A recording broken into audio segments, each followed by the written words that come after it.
Welcome back to Thalias Cakes. In today's video, we're going to be making this tall, gorgeous floral crevice cake.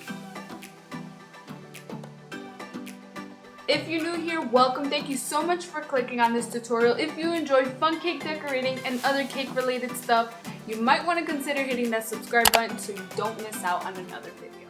Hey, before we get started, this is a collaboration with Rosie from Rosie's Dessert Spot. She made this awesome Egyptian pyramid cake with a carved out side filled with geode crystals. So please be sure to go check out her part of the collaboration at the end of this video.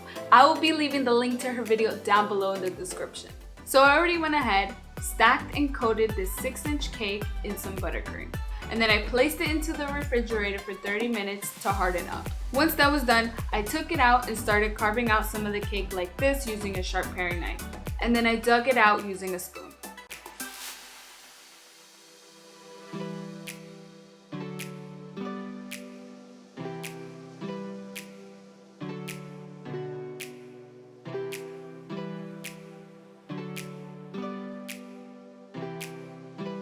And then I repeated this process several times all around the cake. There's really no right or wrong on how to carve out each hole into the cake. It's all about, being creative. Just make each hole unique. Now I'm going to place in some buttercream inside of each and every cavity of the cake.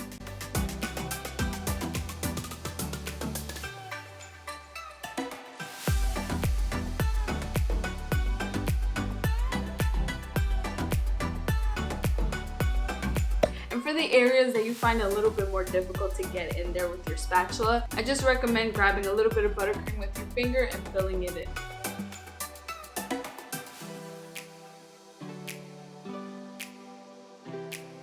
Once that was set, I took my cake and placed it into the refrigerator to chill for 30 minutes, and then I moved on to making my fondant flowers. I used a light pink, a light yellow, a light blue, a light orange, and a light purple. And then I just used these flower cutters that I had. If you would like to purchase these, I will leave the link to them down below in the description box.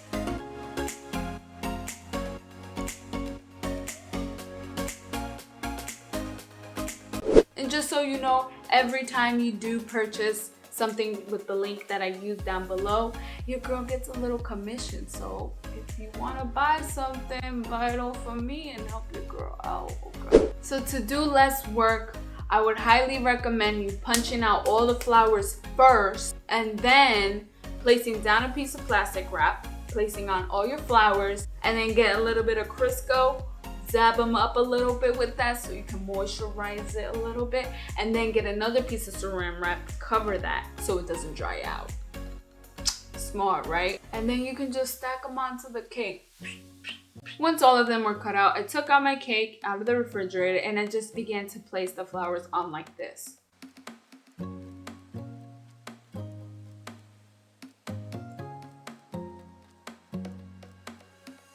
And for the ones that had to overlap on top of each other, I did add gum paste glue to just help it hold a lot better.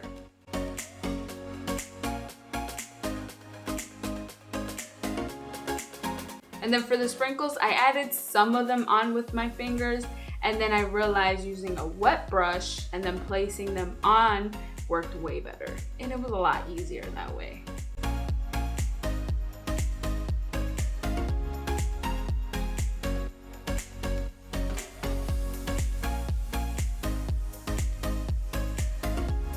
I also then realized that wetting my finger a little bit and then dipping my finger into the sprinkle mix worked just as good.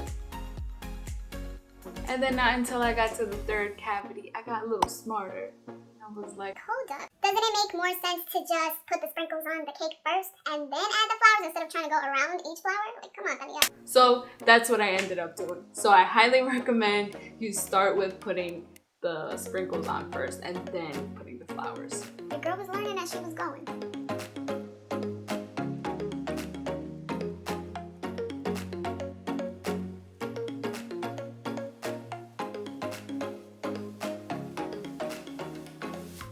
And lastly, I added a number 12 cake topper and some sprinkle balls on top.